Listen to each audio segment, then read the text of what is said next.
Leonard Bernstein was an important champion of living composers. Since he was one himself, he identified with them, and he was very interested in what was happening in contemporary music.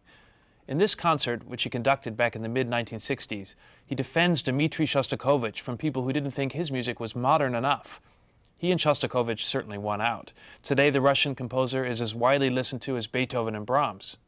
Shostakovich wrote 2 amazing violin concertos, along with some brilliant chamber music, and of course, his famous symphonic works.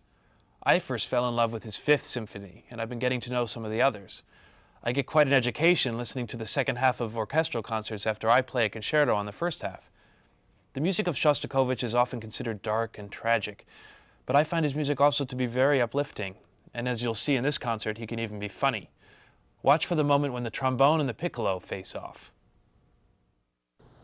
When the New York Philharmonic and I visited Russia back in 1959, I had the pleasure and privilege of meeting Shostakovich, and I had an impression of a very reserved man, speaking very little, a bit nervous, and very shy. I suspect that that's the true nature of the man, but you'd never know it from hearing his music. As a composer, he has a great deal to say, serious or light, whatever it may happen to be, and he says it with enormous confidence, ease, and boldness. I suppose that's one of the most fascinating things about artists, how different they can be as people from the art they create. The most sure-handed painter may be very insecure in his daily life. The greatest writer may have trouble spelling the simplest words, and the most intelligent physicist may be incapable of adding up an ordinary grocery bill. Well, Shostakovich is a bit like that. Out of this shy man, hidden behind his eyeglasses, has come some of the most powerful, brash, unshy music ever written.